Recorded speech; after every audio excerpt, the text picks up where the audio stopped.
ഐസക്കിന്റെയും ആഷ്ലിയുടെയും postmortem റിപ്പോർട്ടിൽ പറയുന്നത് ഉള്ളിൽ പൊട്ടാഷ്യം സയനൈഡ് ചെന്ന് മരണം സംഭവിച്ചിരിക്കുന്നു എന്നാണ്.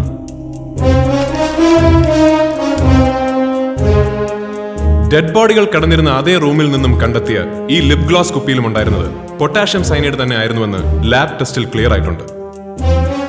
ഗവൺമെന്റിൽ നിന്നും കുറച്ച് ദിവസത്തേക്ക് എന്ന് പറഞ്ഞ് വീട്ടിലേക്ക് പോയ ആഷ്ലി അവിടെ നിന്ന് ഐസക്കിന്റെ ബംഗ്ലാവിൽ എത്തിയത് വരെയുള്ള വിവരങ്ങൾ ദേവസി തന്ന മൊഴിയിൽ നിന്നും വ്യക്തമാകുന്നുണ്ട്. പക്ഷേ പിന്നീട് നടന്ന കാര്യങ്ങൾക്ക് സാക്ഷികളില്ല, അനുമാനങ്ങളേ ഉള്ളൂ. ഇൻവെസ്റ്റിഗേറ്റിംഗ് ഓഫീസർ എന്ന നിലയിൽ എന്താണ് ഇക്കാര്യത്തിൽ നിങ്ങളുടെ അസംഷൻ? പറയാം സർ.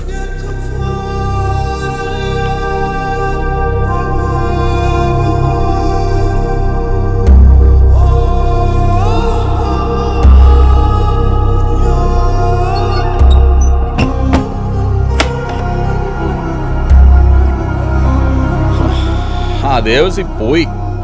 അവനെ പറഞ്ഞുവിടാൻ ഞാൻ പെട്ടൊരു പാട്. എന്തൊരു ഒരുക്കം ഇത്! പൊന്നും കൊടുത്തിന് എന്തിനാ ഇത്രമേൽ പൊട്ട്?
ചുണ്ടിൽ വിഷം പുരട്ടി ഒരു ചുംബനത്തിലൂടെ എതിരാളിയുടെ ജീവനെടുക്കുന്ന പെണ്ണ്. കഥയിലും നോവലിലും ഒക്കെ വായിക്കാൻ കൊള്ളാം, ബട്ട് ഇൻ റിയൽ ലൈഫ് വിശ്വസിക്കാൻ ഒരല്പം പ്രയാസമുണ്ടാകും സർ. പക്ഷെ ഞാനീ പറഞ്ഞത് വെറുമൊരു അസംഷൻ മാത്രമാണെങ്കിലും ഇത്തരം ഒന്നിലേക്ക് ഞാൻ എത്തിയതിന് ചില റീസൺസുമുണ്ട്. മരിക്കുന്നതിന് മുമ്പ് ഐസക്കും ആഷ്ലിയും തമ്മിൽ ശാരീരിക ബന്ധം ഉണ്ടായിട്ടില്ല എന്നാണ് പോസ്റ്റ്മോർട്ടം റിപ്പോർട്ടിൽ പറയുന്നത്. മാത്രമല്ല, ആഷ്ലിയെ ഐസക്കിന്റെ വീട്ടിലെത്തിച്ച് വൈകുന്നേരം 6 മണിക്ക് ശേഷമാണ് ദേവസി അവിടെ നിന്നും മടങ്ങിയത്. മരണങ്ങൾ സംഭവിച്ചിരിക്കുന്നത് 6:30-നും 7-നും ഇടയ്ക്ക്. അതായത് ദേവസി പോയി ഏതാണ്ട് അരമണിക്കൂറിനുള്ളിൽ തന്നെ മരണങ്ങൾ സംഭവിച്ചിരുന്നു. ഡെഡ് ബോഡികളിലോ അവ കിടന്നിരുന്ന റൂമിലോ എന്തെങ്കിലും തരത്തിലുള്ള സംഘർഷമോ ബലപ്രയോഗമോ നടന്നതിന് തെളിവുകളുമില്ല. കുറച്ചു മുമ്പ് സാറ് ചോദിച്ചില്ലേ ഇങ്ങനെ ഒരു പെണ്ണോ എന്ന്? അതെ. ഇവിടെയാണ് ഈ കേസിനെ ഇതിനു മുമ്പ് നടന്ന മറ്റ് 2 സംഭവങ്ങളുമായി ലിങ്ക് ചെയ്യേണ്ടി വരുന്നത്.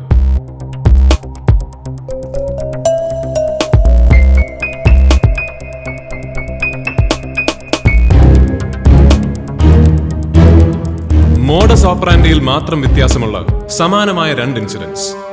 ബാലഗംഗാധരൻ ദക്ഷ, സാം ജോർജ് മോനച്ചൻ, രണ്ടും സൂയിസൈഡ് കില്ലിംഗ്സ്. ഒരുപക്ഷെ കുറ്റകൃത്യങ്ങളുടെ ലോക ചരിത്രത്തിൽ തന്നെ ഇങ്ങനെ ഒരു ഫോമാറ്റ് ഇതാദ്യമായിട്ടാകും.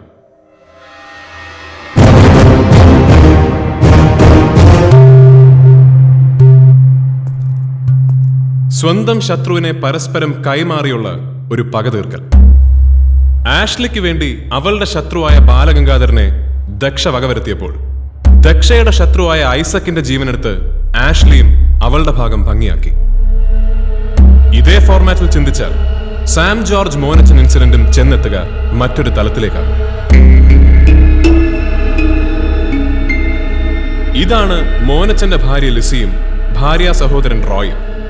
ഇവരെയാണ് മോനച്ചൻ ശത്രുപക്ഷത്ത് കണ്ടിരുന്നതും വകവരുത്തുമെന്ന് സുഹൃത്തുക്കളടക്കം പലരോടും പറഞ്ഞിരുന്നതും. എന്നാൽ ഇവരെ രണ്ടുപേരും ഇന്നും ജീവിക്കുന്നു. ഒരുപക്ഷെ ദക്ഷ എരിഞ്ഞടങ്ങിയിട്ടും ഒരല്പകാലത്തേക്ക് കൂടി ഐസക് പണിക്കർ ജീവിച്ചതുപോലെ. എന്നുവെച്ചാ ഈ സീരീസിൽ ഇനിയും അതെ സർ, തെളിവുകളൊന്നുമില്ലെങ്കിലും തൽക്കാലം നമ്മൾ അങ്ങനെ ചിന്തിച്ചേ മതിയാകും. നിങ്ങൾ പറഞ്ഞതനുസരിച്ചാണെങ്കിൽ ആ കൃത്യം നടത്തുക ഈ സാം ജോർജിന്റെ ഏതെങ്കിലും ശത്രുക്കളാവില്ലേ? Exactly sir.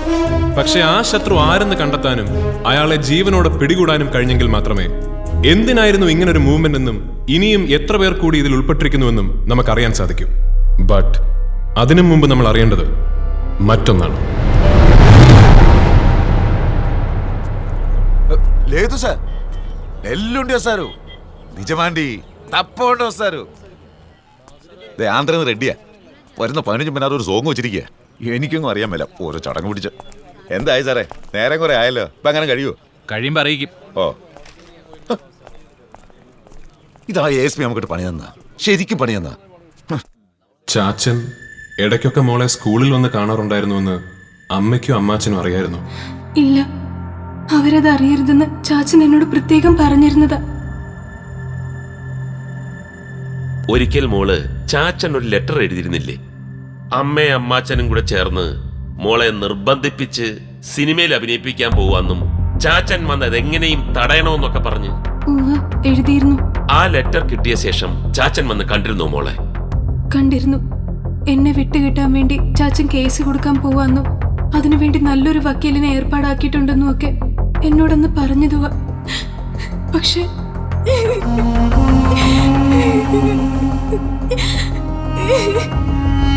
എന്താ മോളെ, എന്തുണ്ടായി? എന്താണെങ്കിലും ശിഖ ധൈര്യമായിട്ട് പറഞ്ഞോളൂ. മോൾ ഇവിടെ പറയുന്നതൊന്നും പുറത്ത് ആരും അറിയില്ല. അത് ധൈര്യമായിട്ട് പറഞ്ഞോളൂ.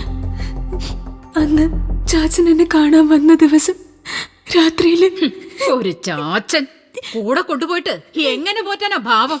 ദേ, നിങ്ങളിപ്പൊ ചെയ്യുന്ന പോലെ കണ്ടവന്റെ എച്ചിലെടുക്കാനും പാത്രം കഴിയാനും ഒന്നും ഞാൻ എന്റെ മോളെ വിടുകയില്ല.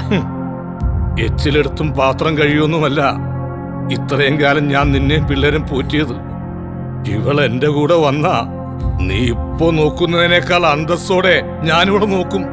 എന്നാ താൻ കൊണ്ടുപോക്കൂ.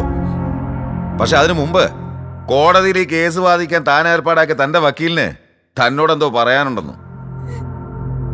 അല്ല മോനച്ച, രാവിലെ നമ്മൾ ഡിസ്കസ് ചെയ്ത പോലെയല്ല ഈ കേസിന്റെ മൊത്തത്തിലുള്ളൊരു കിടപ്പ്.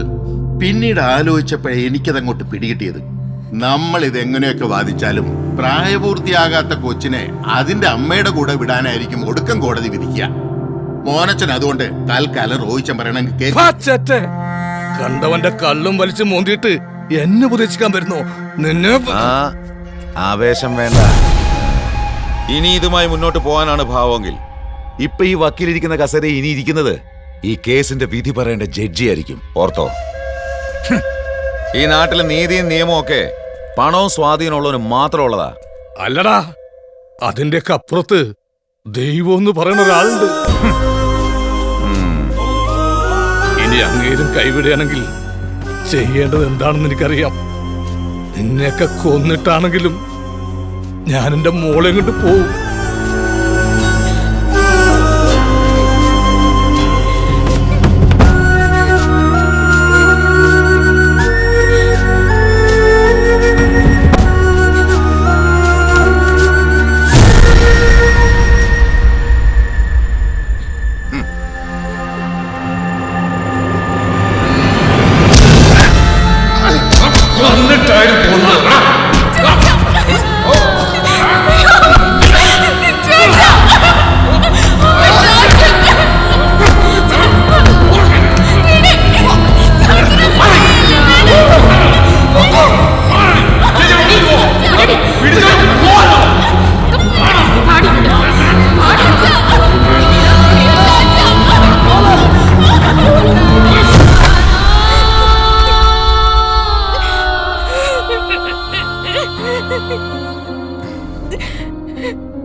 മോളെ, അപ്പോ ചാച്ചൻ ഏറ്റവും കൂടുതൽ പകയുണ്ടായിരുന്നത് മോളുടെ അമ്മയോടായിരുന്നു അല്ലേ? അല്ല, ഇത്രയൊക്കെ ചെയ്തിട്ട് ഉള്ളാലെ അമ്മയെ വെറുക്കാൻ ചാച്ചൻ ഒരിക്കലും കഴിഞ്ഞിരുന്നില്ല. എല്ലാത്തിനും കാരണം റോയി അമ്മാച്ചനാന്നും അങ്ങേരില്ലാതായാലേ നമുക്ക് സ്വസ്ഥായി ജീവിക്കാൻ പറ്റുമെന്ന് ചാച്ചൻ പലപ്പോഴും പറയുമായിരുന്നു.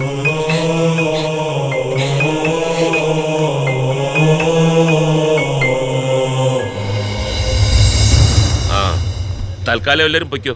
എന്തായാലും ആവശ്യമുണ്ടെങ്കിൽ ഇനിയും വിളിക്കും. എന്തായി സാറേ, അറിയേണ്ടതൊക്കെ അറിഞ്ഞോ? ആ കുറച്ചൊക്കെ അറിഞ്ഞു.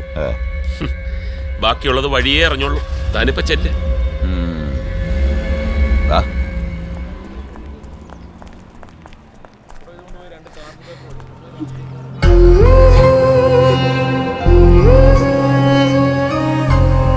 ശിഖ ധൈര്യമായിട്ട് പോയിക്കോ.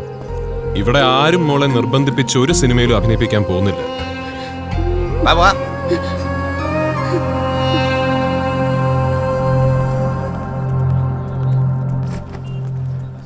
കാര്യങ്ങൾ നമ്മൾ ഊഹിക്കുന്ന പോലെയാണെങ്കിൽ അടുത്ത അറ്റംപ്റ്റ് ഈ റോയ്ക്ക് നേരെയാവുമല്ലേ? അതെ സർ, അതും ദിവസങ്ങൾക്കുള്ളിൽ തന്നെ. But from where? അതറിയില്ല. പക്ഷെ പ്രോബബ്ലി ദക്ഷയെയും ആഷ്ലിയെയും മോനച്ചനെയും കാൾ ക്രൂരമായി നീതി നിഷേധിക്കപ്പെട്ട ഒരാൾ. അങ്ങനെ ഒരാളാകും റോയുടെ ജീവനെടുക്കാൻ ഒരുങ്ങുന്നത്. അതാരെന്നറിയാൻ നമ്മൾ ഇനിയും ഇറങ്ങി ചെല്ലേണ്ടത് സാം ജോർജിലേക്കാണ്. സാം ജോർജിന്റെ ഭൂതകാലത്തിലേക്ക്.